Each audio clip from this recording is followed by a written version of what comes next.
तो hello dear student, पिछले video में बच्चों हमने देखा था कैटलिस्ट के बारे में, ठीक है ना। तो अब बच्चों उसी को आगे हम बढ़ाते हैं। इसमें बात करेंगे हम लोग प्रोमोटर्स।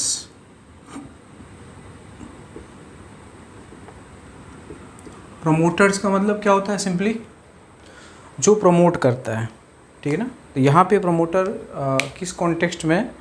वो है कैटलिस्ट की कॉन्टेक्स्ट में है, ठीक है ना। तो promoters which increases the efficiency of catalyst, तो दैट इज कॉल्ड प्रमोटर्स, ठीक है ना। तो इसको क्या लिखेंगे? विच इन्हेंसेस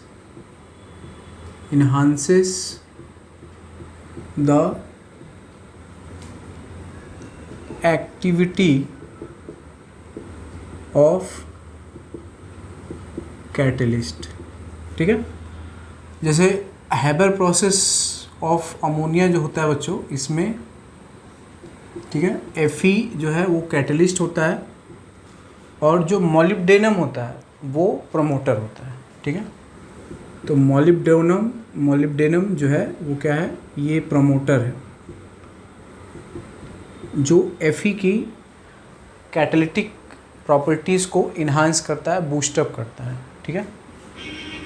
तो दिस इज इंडस्ट्रियल, ठीक है ना, method of preparation of ammonia, ठीक है। दूसरा होता है बच्चों पॉइजन या इनविटर, ठीक है। पॉइजन या इनविटर ये क्या करेगा? जो कैटलिस्ट की एक्टिविटी को रिड्यूस कर देगा, ठीक है। तो विच reduces the activity of catalyst, ठीक है। तो दैट इज कॉल्ड पॉइजन और इनहिबिटर, ठीक है बच्चों। नेक्स्ट जो कैटलिसिस होता है बच्चों, जो कैटलिस्ट की हम बात करते हैं, दो प्रकार की कैटलिसिस हो सकती है। एक होता है होमोजीनियस और दूसरा होता है हेट्रोजीनियस। होमोजीनियस का मतलब होता है कि जो रिएक्टेंट एंड जो कैटलिस्ट है वो सेम फिजिकल स्टेट में होगा, ठीक है। और जो हेट्रोजीनियस का मतलब होता है कि जो रिएक्टेंट और प्रोडक्ट है वो अलग अलग फिजिकल स्टेट में होगा, ठीक है। तो कैटलिसिस जो होता है वो दो तरीके से आप इसको क्लासिफाई कर सकते हैं। एक होता है होमोजीनियस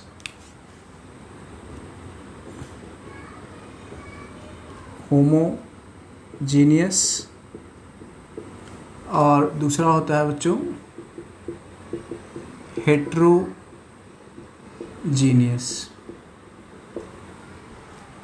होमोजीनियस का मतलब होता है कि catalyst and reactant are present in same physical state. तो catalyst and reactant are present in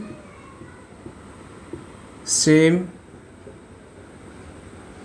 physical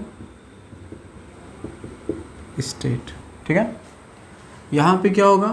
catalyst and reactants are present in different physical state, ठीक है। तो उसको हम लोग क्या बोलते हैं बच्चों? हेट्रोजीनियस, ठीक है। तो कुछ एग्जाम्पल आप देख सकते हैं। होमोजीनियस लाइक जैसे मान लो ये है SO2 गैस है, ठीक है ना, प्लस O2 गैस है, ये जा रहा है बच्चों SO3 गैस। तो यहाँ पे जो हम कैटलिस्ट ले रहे हैं वो मान लो क्या है? नाइट्रिक ऑक्साइड, ये गैस, ठीक है। तो ये कैटलिस्ट है, तो ये सेम फिजिकल स्टेट है, ठीक है। और भी ले सकते हैं आप, जैसे एस्टर होता है, मिथाइल एसीटेट, ये लिक्विड है ना, वाटर भी लिक्विड ले लिया। यहाँ पे HCl है, ये किस में है, लिक्विड, ये क्या है, कैटलिस्ट, ठीक है ना। यहाँ पे CH3COOH एक्वस प्लस CH3OH, ठीक है। तो ये इसका मीनिंग है बच्चों, ठीक है।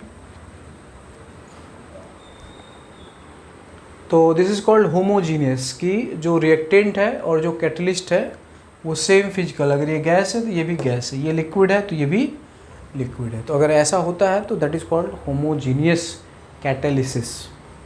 और हेट्रोजीनियस में जैसे कि अभी हमने देखा था, है ना, हेट्रोजीनियस के एग्जांपल्स आप ले सकते हैं, बहुत सारे एग्जांपल मिल सकता है।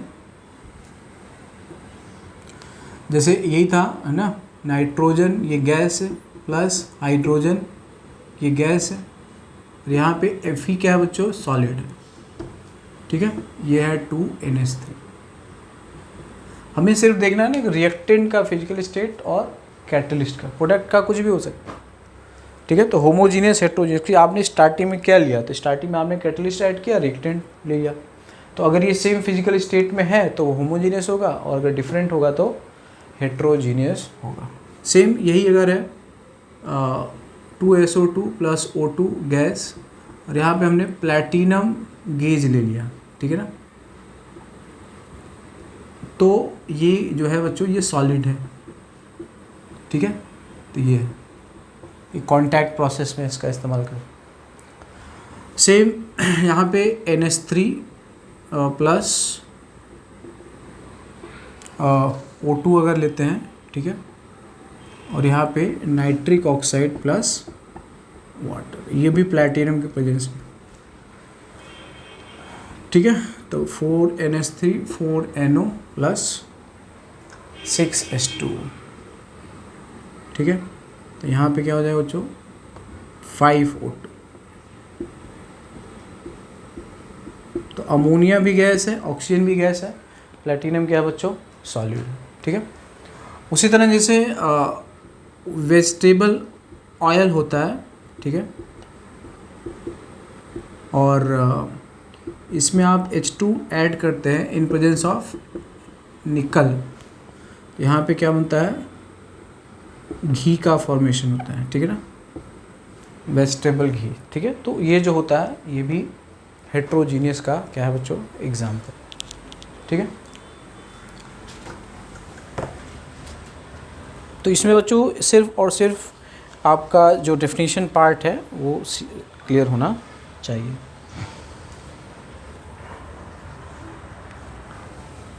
अब हम बात करेंगे बच्चों की जो कैटलिस्ट होता है ना, उसके लिए क्या मतलब इसका जो थ्योरेटिकल बैकग्राउंड है, ठीक है, कि what kind of theory can be provided so that we can explain the function of catalyst. तो फंक्शन ऑफ कैटलिस्ट जो होता है that is the based on adsorption theory, ठीक है। तो इसे माना जाता है कि बच्चों की जो हेट्रोजीनियस जो कैटालिसिस होता है उसमें क्या होता है, एडजॉर्प्शन होता है, ठीक है, कि सॉलिड सरफेस पे, ठीक है, कि जो रिएक्टेंट के मॉलिक्यूल होते हैं वो वहाँ पे अप्रोच करते हैं, तो उसको हम लोग बोलते हैं डिफ्यूज़न, ठीक है। तो अभी हम लोग बात करेंगे फंक्शन ऑफ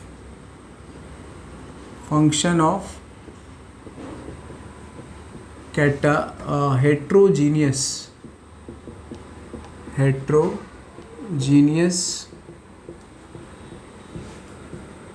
कैटालिसिस, ठीक है बच्चों। तो इसमें क्या होता है कि 3-4 स्टेप में कंप्लीट होता है। कि पहले क्या होता है कि जो सॉलिड, जैसे ये बोर्ड है, ठीक है, सॉलिड सरफेस है, इस पे जो गैसियस सब्सटेंस है या लिक्विड सब्सटेंस होगा वो इसके ऊपर जाएगा, मतलब इसके कांटेक्ट में जाएगा। तो गैस का जो मूवमेंट होता है या जो लिक्विड का मूवमेंट होता है, ठीक है ना, उसको हम लोग क्या बोल सकते हैं, डिफ्यूज़न कहते हैं, है ना। डिफ्यूज़न का मतलब क्या है, एक्सप्रेड होना, ठीक है। तो spreading of gaseous substance on the solid surface that is called diffusion. तो फर्स्ट ऑफ ऑल जो कैटलिस्ट होता है उसके सॉलिड सरफेस पे कि जो रिएक्टेंट होता है वो डिफ्यूज करके जाएगा, ठीक है, और उसके साथ वो पहले एडजॉर्ब होगा, ठीक है, तो एडजॉर्प्शन होगा। वो एडजॉर्प्शन स्टार्टिंग में तो क्या होगा, फिजिकल एडजॉर्प्शन होगा, उसके बाद फिर वो केमिकल एडजॉर्प्शन में कन्वर्ट हो जाएगा, ठीक। आफ्टर दैट कि जब रिएक्टेंट के मॉलिक्यूल, देखो बच्चों होता क्या है कि जैसे मान लो कि अगर हम बात करते हैं A2 गैस की, अगर हम बात कर रहे हैं, ठीक है, प्लस B2 गैस है, ठीक है, तो अगर हम इससे ये कंपाउंड बनाने की कोशिश कर रहे हैं तो क्या होगा। अब यू नो दैट कि ये जो A2 गैस है ना, गैसेस में क्या होता है, बहुत ही ज़्यादा थर्मल एनर्जी होती है, ठीक है ना। B2 गैस यहाँ भी थर्मल एनर्जी क्या है, बहुत ज़्यादा है। तो उस केस में क्या होगा कि रैंडमली घूम रहे हैं। रिएक्शन का कंसेप्ट ये माना जाता है कि ये जब तक एक दूसरे को अप्रोच नहीं करेंगे, एक दूसरे के कांटेक्ट नहीं आएंगे, यानी कि जब तक ये कोलाइड नहीं करेंगे तब तक रिएक्शन होने के चांसेस क्या है, बहुत जीरो है। अब गैस जो होता है बहुत ही रेयर मीडियम होता है, ठीक है ना, उसकी डेंसिटी बहुत कम होती है, गैस के मॉलिक्यूल बहुत दूर दूर होते हैं, तो इनके बीच में जो कोलिजन के चांसेस होते हैं वो काफ़ी कम होते हैं। तो जैसे मान लो आप ऐसे भी समझ सकते हैं कि जैसे सपोज कर लो कोई सेलर होता है और कोई बायर होता है ना, कोई प्रॉपर्टी को कोई ख़रीदने वाला है और कोई प्रॉपर्टी बेचने वाला है, ठीक है। तो क्या होता है कि अब ऐसे लोग जो हैं, ठीक है ना, किसी को बेचने की अर्जेंसी है, किसी को ख़रीदने की अर्जेंसी है, बट हाउ, ठीक है ना, दे विल मेक कॉन्टैक्ट, पता तो है नहीं ना कौन बेच रहा है कौन ख़रीद रहा है। तो क्या होता है, मार्केट में प्रॉपर्टी डीलर होता है, ब्रोकर्स होते हैं, आजकल है ना बहुत सारे साइट्स हैं, मैजिक ब्रिक्स वगैरह, तो वो एक प्लेटफॉर्म प्रोवाइड करते हैं कि यू कैन कम, ठीक है ना, join with me and you will be allowed to meet together, discuss something, जो भी डीलिंग होगा वो डील करेंगे, एंड उसके बाद क्या होगा, फाइनली उनका ट्रांजेक्शन कंप्लीट होगा। सेम यहाँ भी होता है बच्चों कि जो कैटलिस्ट होता है वो that act as a platform where reacted molecules got adsorb, तो वो जाके एडजॉर्ब हो जाएंगे, फिर पास आएंगे। सपोज कर लो जैसे आपको लंच करना है या कुछ भी जाना है, कुछ करना है, ठीक है, तो आप किसी रेस्टोरेंट वगैरह में आप जाते हैं, तो वहाँ पे क्या है, आपको बैठने के लिए सीट प्रोवाइड होती है, वहाँ पर बैठते हैं। हो सकता है कि आपके बगल में कोई और आ जाए, हो सकता है आपका फ्रेंड आ जाए, ठीक है, तो आपका एक दूसरे के साथ क्या हो जाएगा, डिस्कशन, आर्गूमेंट जो भी है स्टार्ट होगा, और आप जो है फिर आगे फर्दर की प्लानिंग कर सकते हैं। That kind of thing is called reaction. तो सेम यहाँ भी होता है बच्चों कि जो हेट्रोजीनियस कैटालिसिस होता है, इसमें जो रिएक्टेंट के मॉलिक्यूल्स होते हैं पहले हो जाते हैं एडजॉर्ब होते हैं, ठीक है। इस वजह से क्या होता है, वहाँ पे पॉसिबिलिटी ऑफ रिएक्शन हो जाता है। दूसरी बात होती है कि बहुत सारे जो ट्रांजिशन एलिमेंट्स होते हैं, ठीक है ना, ट्रांजिशन जो मेटल्स हैं, ठीक है, specially from group 5 to 11th, ठीक है ना, they are having very great tendency to act as a catalyst because they provide large surface area. At the same time they can form intermediate compound because of variable valency and variable oxidation state, है ना। Transition जो elements होते हैं, जो D block के element होते हैं, जिनके पास n-1 वैकेंट होता है, उनको हम लोग क्या बोलते हैं बच्चों, ट्रांजिशन एलिमेंट कहते हैं। तो जो ट्रांजिशन एलिमेंट होता है ना, उनके पास क्या होता है, कैटलिस्टिक प्रॉपर्टी शो करने की क्या होती है, बहुत ही ज़बरदस्त कैपेसिटी होती है। उसका रीज़न क्या होता है कि दे प्रोवाइड लार्ज सरफेस एरिया, बहुत फाइन है ना, उनके जो सरफेस होता है, सरफेस एरिया उनका बहुत ज़्यादा होता है। हमने बताया था ना कि जितना फाइन इंग्रेडिएंट्स होते हैं, जितना छोटे छोटे पार्टिकल सरफेस पे होंगे, जितना सरफेस रफ होगा, उतना ही उसका सरफेस एरिया क्या होगा बच्चों, ज़्यादा होगा, ठीक है। तो they provides large surface area, they have tendency to form intermediate compound, वो इंटरमीडिएट कंपाउंड का फॉर्मेशन करते हैं because they can show variable valency and variable oxidation state. तो लेटस, ठीक है ना, तो इसमें हम लोग क्या करते हैं बच्चों, पहले इसमें 3-4 स्टेप्स होती हैं।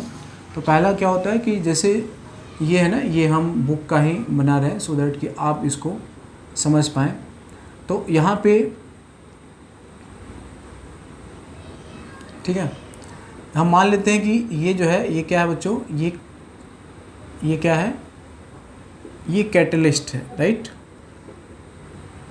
ये कैटलिस्ट।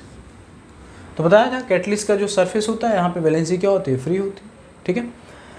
तो पहले तो जो भी गैसेज हैं, जैसे मान लो ए गैस है ना, ये रिएक्टेंट है, बी रिएक्टेंट है, तो ये क्या होगा, यहाँ पे ये जाएगा। तो ये जो जाने का प्रोसेस है, इसको हम लोग क्या बोलते हैं, डिफ्यूज़न कहते हैं। तो पहला काम होता है बच्चों कि इसमें क्या होता है, डिफ्यूज़न होता है, ठीक है, डिफ्यूज़न। उसके बाद फिर क्या होगा, एडजॉर्प्शन। डिफ्यूज़न का मतलब है एक्सेस होना, ठीक है, कि वो गैसेस के पार्टिकल जो है वो इस सरफेस पे जा रहे हैं डिफ्यूज़ करके चल के, जैसे बोर्ड है तो इससे गैस के मॉलिक्यूल टकरा रहे हैं, तो कैसे टकरा रहे हैं, that is because of diffusion. तो डिफ्यूजन के थ्रू यहाँ पे वो जाएगा, ठीक है। अब यहाँ पे क्या होता है बच्चों, ये फ्री वैलेंसी होती है, तो वो सीट प्रोवाइड करेगा, yes come on and get seated. तो ये यहाँ पे आके बैठ जाएगा, ठीक है। तो यहाँ पे आके बैठेंगे, तो पहले तो ये क्या थे, घूम रहे थे इधर उधर, लेकिन जब वो यहाँ पे आके बैठेगा तो आपस में एक दूसरे के आसपास आ जाएंगे। तो आसपास आएंगे तो मतलब बॉन्ड लेंथ के डिस्टेंस के कंपैरिजन में आ जाएगा।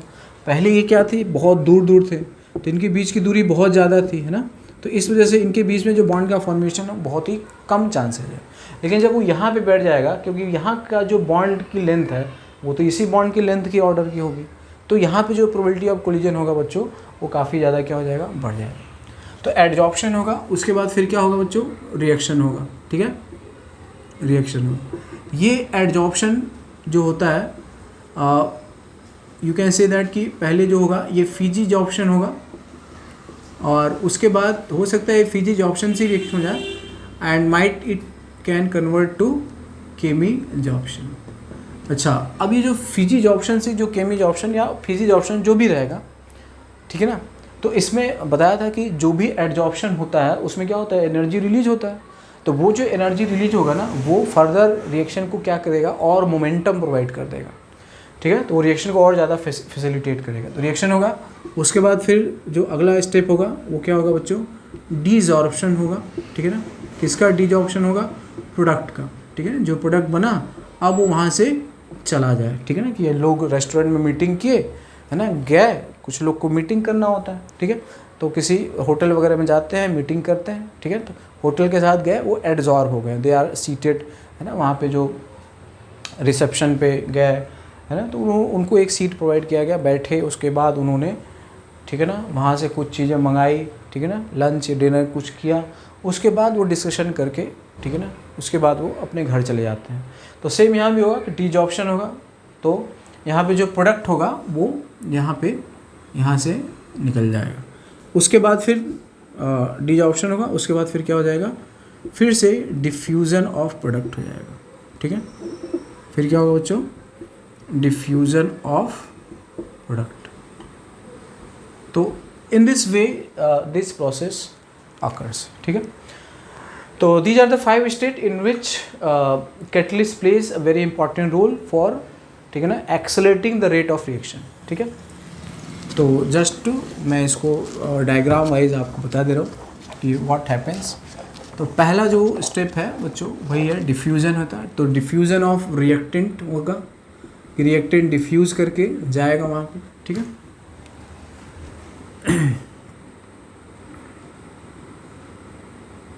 तो मैं बस फॉर सिंप्लिसिटी सिर्फ मैं इतना बना रहा हूँ, ठीक है बच्चों। तो फर्स्ट ऑफ ऑल जो रिएक्टेंट है they will diffused towards catalyst bed और सरफेस। तो ये रहा डिफ्यूज़न, ठीक है ना, पहला स्टेप। तो ये है आपका डिफ्यूज़न। उसके बाद फिर क्या होगा बच्चों, जो सेकेंड स्टेप होगा वो इस पे क्या होगा, एडजॉर्प्शन, राइट।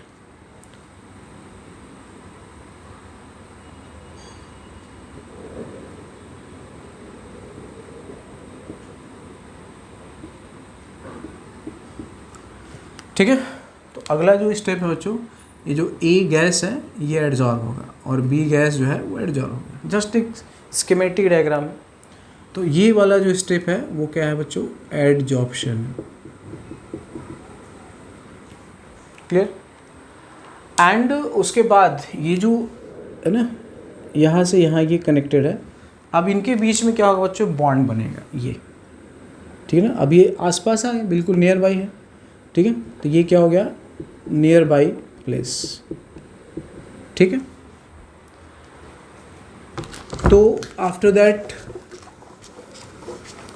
रिएक्शन यहाँ पे हो जाएगा, है ना, कोलिजन हो जाएगा।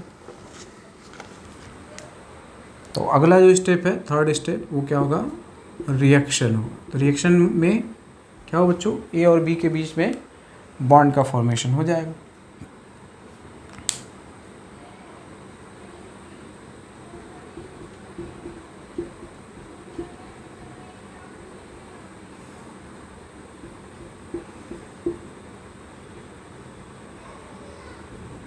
ठीक है बच्चों, तो यहाँ पे जो ए है और ये बी है, इनके बीच में ये क्या हो गया बच्चों, बॉन्ड।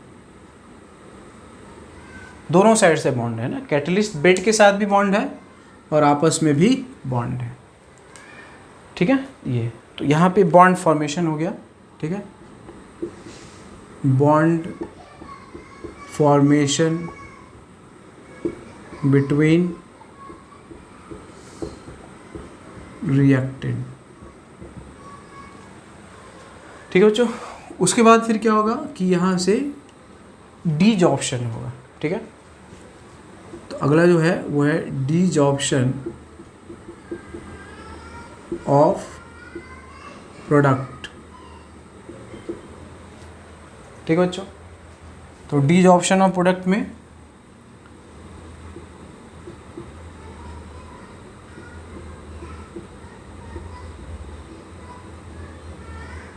ठीक है, ये वैलेंसी फ्री हो गई।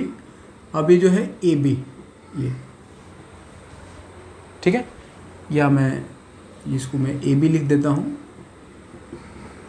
अभी गैस, राइट,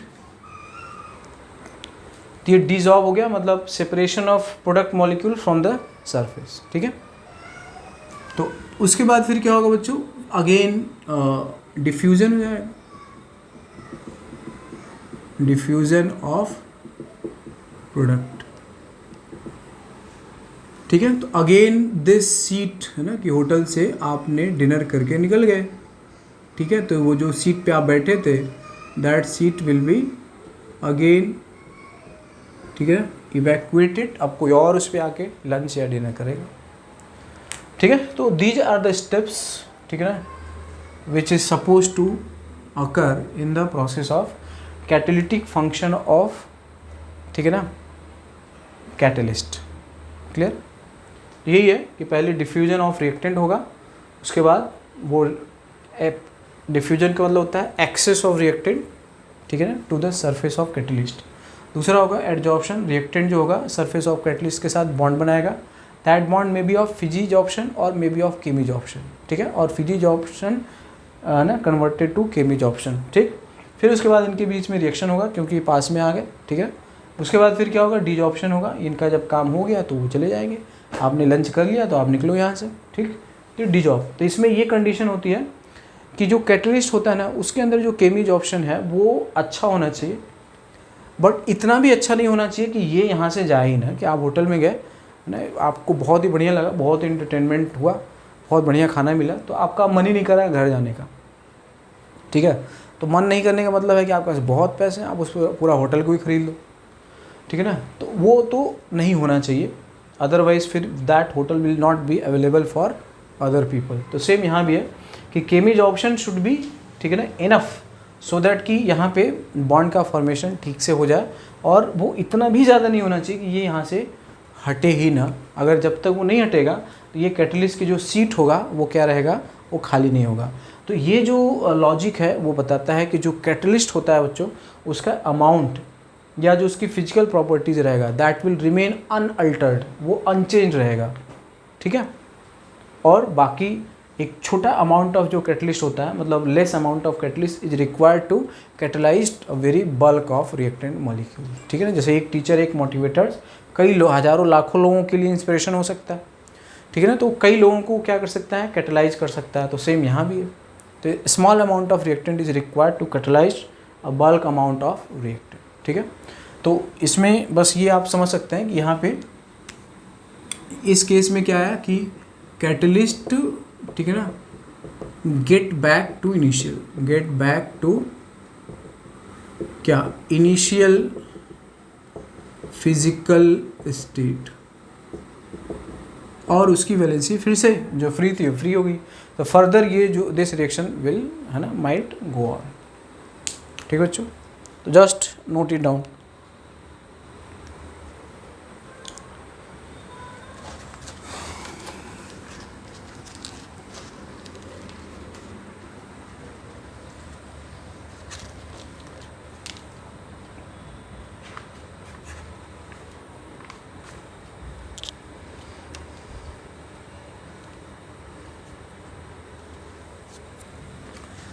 अब हम बात करेंगे बच्चों कि कुछ इम्पॉर्टेंट क्राइटेरिया होती है, कुछ फीचर्स होते हैं कैटलिस्ट की।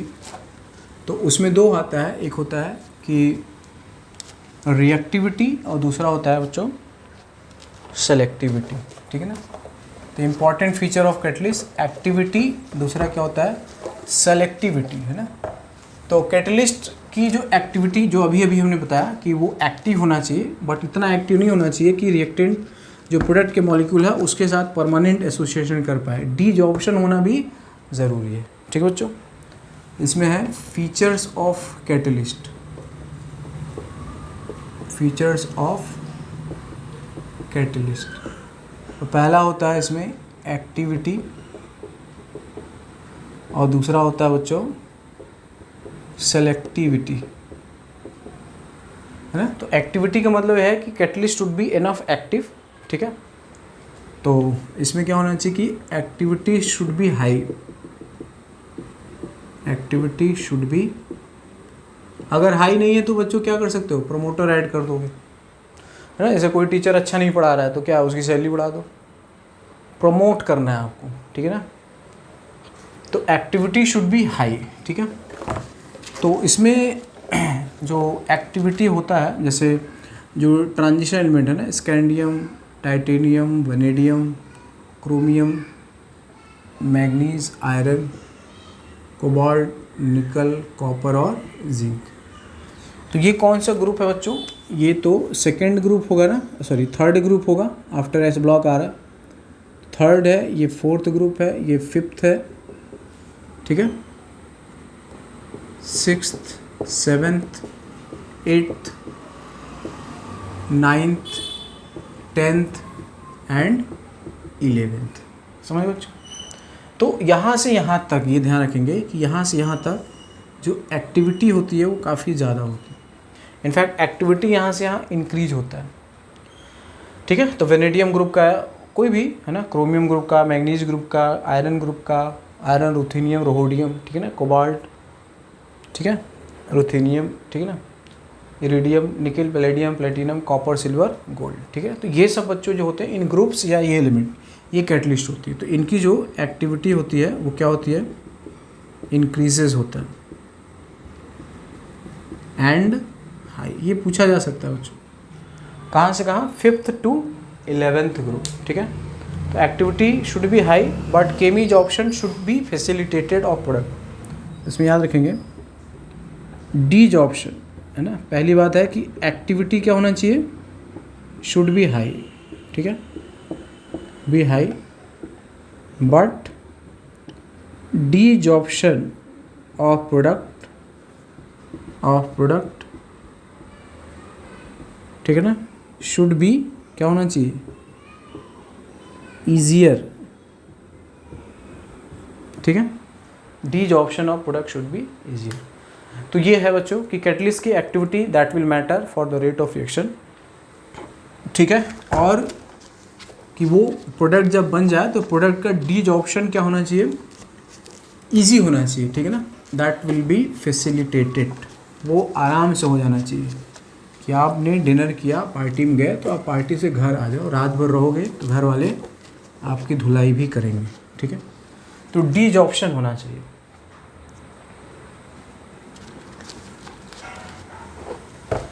अगला है बच्चों सेलेक्टिविटी। कुछ जो कैटलिस्ट होते हैं, इनफैक्ट सारे कैटलिस्ट होते हैं वो सेलेक्टिव होते हैं। ऐसा नहीं कि एक ही कैटलिस्ट होगा हर जगह वो क्या कर देगा, प्रमोट कर देगा ना। जैसे मैथ का टीचर जो है वो बायो वाले स्टूडेंट को बहुत ज़्यादा प्रमोट नहीं कर सकते, या बायो वाले टीचर मैथ को बहुत ज़्यादा प्रमोट नहीं कर सकते, है ना। उनको कुछ अपना टैलेंट शो करना होगा कि मैंने ये किया, वो कुछ क्वेश्चंस को ले करके, है ना, सब्जेक्ट को इंटरेस्टिंग बना सकते हैं। तो ये मतलब है कि बहुत ही स्पेसिफिक कैटलिस्ट होता है। अगर आप कैटलिस्ट चेंज कर देते हैं तो समटाइम्स रिएक्टेंट जो होता है ना बच्चों, वो अलग काइंड ऑफ प्रोडक्ट भी बना सकते हैं, है ना। जैसे मान लो कि आपको 10th क्लास में बायो के टीचर बहुत अच्छे मिल गए, ठीक है, तो आपने 11th में बायो सेलेक्ट कर लिया, ठीक, या मैथ के टीचर बहुत ख़राब मिले तो भी आपने बायो सेलेक्ट कर लिया, समझ गए। तो ये मतलब है कि तो इसमें जो होता है अगला जो फीचर है कि सेलेक्टिविटी, तो they are very much selective. एक कैटलिस्ट हर जगह काम नहीं करेगा, ठीक है। तो यहाँ पे क्या होता है, catalysts are very much selective in nature, ठीक है। जो कैटलिस्ट होते हैं वो काफ़ी सेलेक्टिव होते हैं कि कुछ कैटलिस्ट पर्टिकुलर रिएक्शन के लिए अप्लाई होगा, ठीक है। जैसे इसका एक बेस्ट एग्जांपल है ना, एनसीईआरटी में दिया है कि कार्बन मोनोऑक्साइड प्लस H2, ठीक है। कि CO प्लस H2 में अगर आप कैटलिस्ट बदल देते हैं तो प्रोडक्ट भी क्या हो जाता है बच्चों, चेंज हो जाता है, ठीक है। वही जो हमने आपको कहा कि 10th क्लास में मैथ के टीचर बहुत बेहतरीन मिले तो आपने इंजीनियरिंग स्टार्ट कर दिया लेना, बायो के टीचर बहुत अच्छे मिले तो बायो आपने ले लिया, दोनों के टीचर बहुत ख़राब मिले बाकी आर्ट के टीचर बहुत अच्छा मिले तो आपने आर्ट सेलेक्ट कर लिया। सेम यहाँ भी है, ठीक है। तो जैसे अगर हम यहाँ पे लेते हैं तो सपोज कर लो हमने लिया यहाँ पे Na सॉलिड ले लिया, ठीक है। तो यहाँ पे क्या मिलता है, CH4 प्लस H2O, ये बन, तो यहाँ पे क्या लोगे 3H2, ठीक है। अगर आपने कॉपर के साथ जिंक ऑक्साइड और क्रोमियम ऑक्साइड मिक्सचर लेते हैं तो यहाँ पे बनता है CH3OH, ठीक है, अल्कोहल बन गया। और यहाँ पे केवल कॉपर आपने ले लिया, ठीक है, तो यहाँ मिल गया फॉर्मल्डिहाइड। तो दिस इज द, ठीक है ना, कि सेलेक्टिव है। आपने सेम रिएक्शन लिया बट कैटलिस्ट अलग हुआ कि सेम स्टूडेंट थे, सेम स्टूडेंट्स की क्लास थी बट उनमें टीचर्स अलग अलग आए, दे आर कैटलिस्ट, ठीक है। तो उन्होंने मोटिवेट कर दिया कि you should be doctor in the future, you should be engineer in the future, you should be, है ना, IAS in the future, you should be CA in the futures. तो ये मतलब है, ठीक है। ये बहुत ही ज़्यादा क्या होते हैं बच्चों, सेलेक्टिव होते हैं। कॉपर आपने लिया, फॉर्मल्डिहाइड लिया, ये ऑक्साइड और कॉपर के साथ मिक्सचर लिया तो अल्कोहल बन गया। और यहाँ पे क्या बन गया बच्चों, मीथेन और वाटर, ठीक है। इसी में आता है बच्चों एक है शेप सेलेक्टिव कैटलिस्ट, ये बहुत ज़्यादा इंपॉर्टेंट है, ठीक है। Shape selective catalyst, shape selective catalyst. इसमें बच्चों दो है, एक है जियोलाइट और दूसरा है ZSM5, बस ये नाम याद रखना बच्चों, ठीक है। एक है जियोलाइट, ठीक है, और दूसरा क्या है ZSM5। ये बहुत ही इम्पॉर्टेंट है, ठीक है बच्चों। तो जियोलाइट क्या होता है, जियोलाइट जो होता है, जो एल्यूमिनो सिलिकेट होता है बच्चों, जो सिलिकेट जो 3 डायमेंशनल होता है ना, उसमें कुछ सिलिकॉन को हटा करके एल्यूमिनियम डाल देते हैं, एल्यूमिनियम के साथ रिएक्ट करा देते हैं, ठीक है। तो उसको हम लोग जियोलाइट कहते हैं। तो ये क्या होता है, 3D एल्यूमिनो सिलिकेट। और ये जो होता है इसका क्या होता है, हनी कॉम लाइक स्ट्रक्चर। इसमें क्या होता है ना, पोर्स होते हैं, माइक्रोपोर्स, ठीक है। इसमें ग्रेन बहुत ही स्मॉल पोर छिद्र है ना होता है। तो इसकी जो कैटालिटिक एक्टिविटी होता है वो डिपेंड करता है कि जो रिएक्टेंट है, ठीक है ना, वो इसमें फिट हो रहा है कि नहीं, पोर्स में फिट हो रहा है कि नहीं, ठीक है ना। तो जो शेप मैंने कहा ना, शेप कैसा है कि जो रिएक्टेंट है उसका शेप उसमें फिट होना चाहिए। अगर उसके साथ वो फिट होगा, जैसे चाबी और ताला है ना, तो की का एक अपना क्या होता है, शेप होता है, ठीक है। और जो लॉक है उसके भी इंटरनल डिज़ाइन का शेप होता है। तो अगर लॉक का इंटरनल डिज़ाइन का जो शेप है और की के शेप अगर एग्जैक्टली मैच करेगा तो वो उस ताले को खोल सकता है, और अगर वो अनमैच रहेगा तो नहीं खोलेगा, ठीक है। तो हर एक लॉक के अलग अलग की होती है, क्लियर। तो सेम यहाँ भी होगा कि वही रिएक्टेंट जो इस पर्टिकुलर काइंड ऑफ शेप के साथ फिट होगा उसी के लिए क्या होगा, ये कैटलिस्ट की तरह क्या करेगा बच्चों, एक्ट करेगा, ठीक है। और उसी तरह ZSM5 जो होता है, ठीक है ना, तो इसको हम लोग बोलते हैं शेप सेलेक्टिव कैटलिस्ट। तो माइक्रोपोर्स में जो होगा ना कि रिएक्टेंट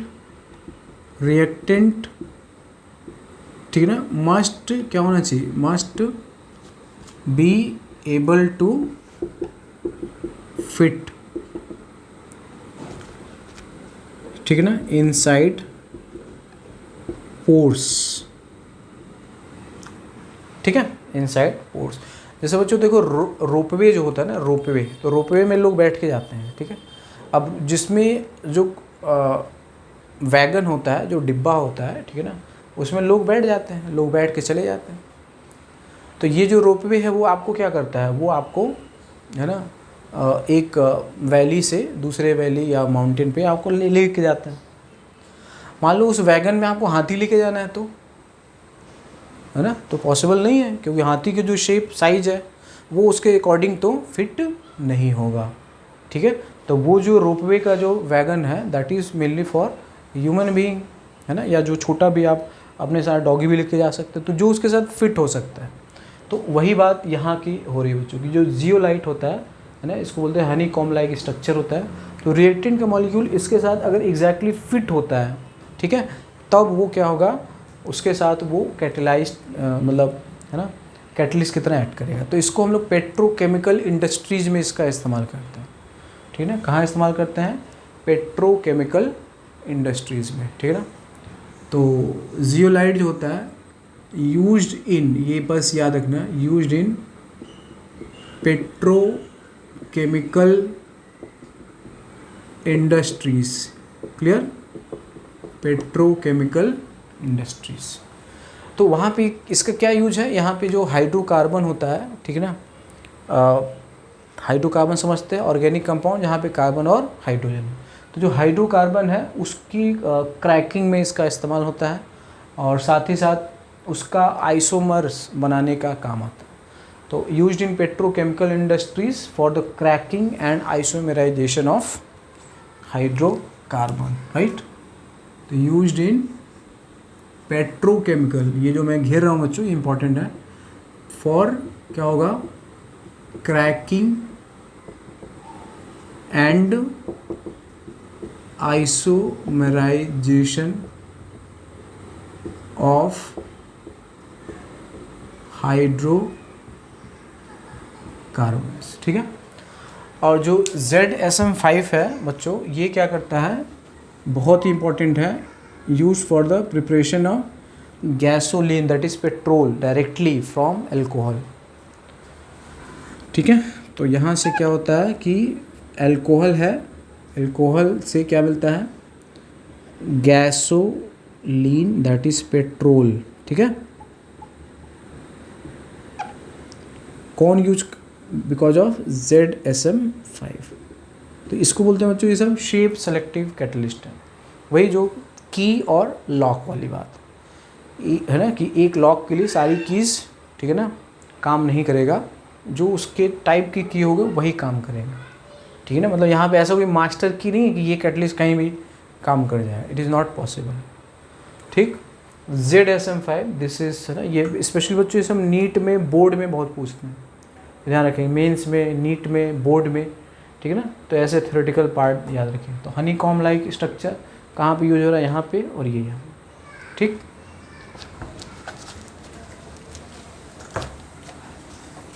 अब इसी में बच्चों एक जो शेप सेलेक्टिव कैटलिस्ट है, इसमें अगला जो पार्ट है दैट इज़ एंजाइम्स, ठीक है ना। एंजाइम्स बहुत ही ज़्यादा इम्पॉर्टेंट है, ठीक है, स्पेशली जो नीट वाले स्टूडेंट हैं उनके लिए भी है। केमिस्ट्री इन एवरीडे लाइफ जो 12th में है वहाँ भी इसका यूज होता है।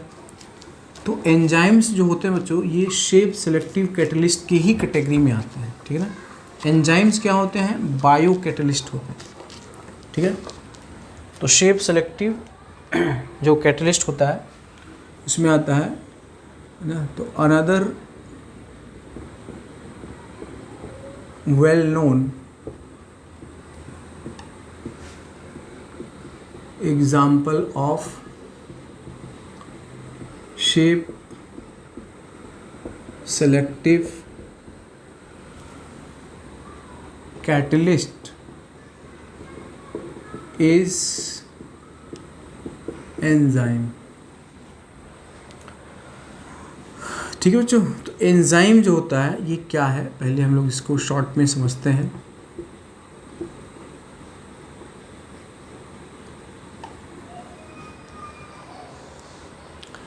एंजाइम जो होता है बच्चों नाइट्रोजीनियस कंपाउंड होता है, ठीक है ना, जो ह्यूमन बॉडी या जो प्लांट के द्वारा सिंथेसाइज किया जाता है,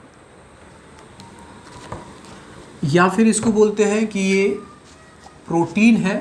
प्रोटीन में क्या होता है बच्चों, नाइट्रोजन उसका मेन इंग्रेडिएंट है, मतलब इम्पॉर्टेंट इंग्रेडिएंट है, ठीक है। पेप्टाइड बॉन्ड्स होता है। तो एंजाइम्स को हम लोग बोलते हैं कि ये क्या है, ये है nitrogenous compound produced in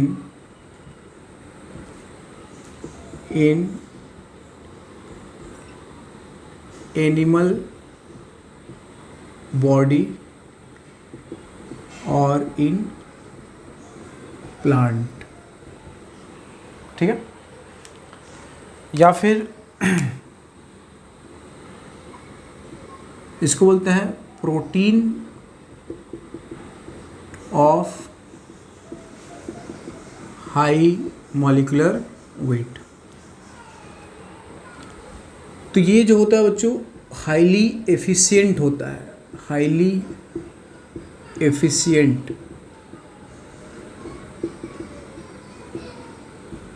extremely specific, extremely, है ना। जैसे कुछ चाबियां ऐसा होता है, कुछ ताले ऐसे होते हैं जो जनरल की से भी आप करके तोड़ सकते हैं, मतलब ओपन कर सकते हैं।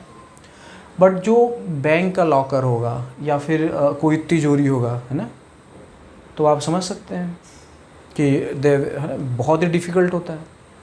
तो ये एक्सट्रीमली स्पेसिफिक है, ठीक है। मतलब इनका मास्टर की नहीं है, मतलब बाइक वाइक तो लोग देखते हैं लुटेरे जो हैं उनके पास कुछ ऐसा होता है वो खोल के लेके चल देते हैं, ठीक है। लेकिन कोई लग्जरी कार है ना, बहुत बड़ी बहुत महंगी कार है जो करोड़ों में, इट इज़ नॉट पॉसिबल कि उसको आप अनलॉक कर दें, ठीक है। तो कुछ ऐसा है यहाँ पे, जैसे proteins of high molecular weight, highly efficient, extremely specific, ठीक है। दूसरा होता है वर्क्स एट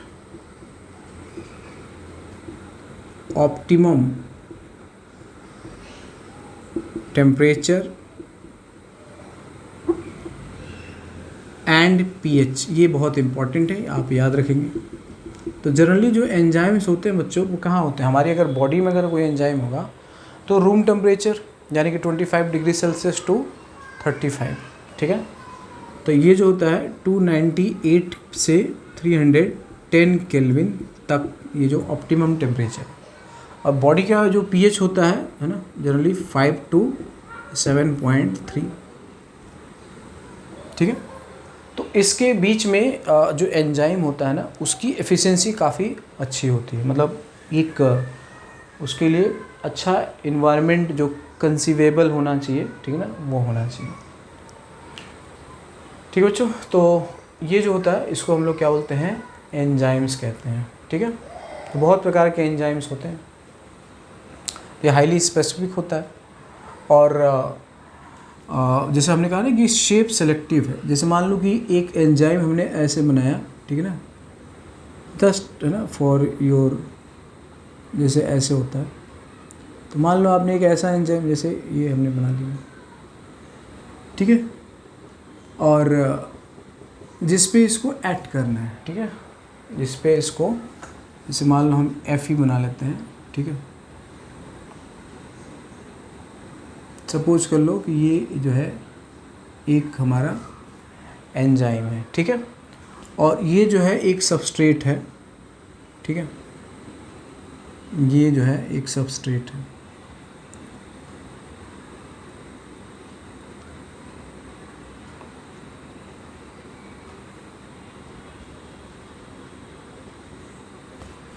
ठीक है, तो अब ये क्या होगा, वो इसके साथ फिट हो जाएगा। हम इसका अगर कलर दिखा देते हैं ऐसा कुछ, ठीक है, से मान लो ये ऐसे कलर है, ये आपका क्या बच्चों, सबस्ट्रेट है। सबस्ट्रेट मतलब वही रिएक्टेंट है, और ये कुछ जो है वो हमने ब्लू से दिखा दिया,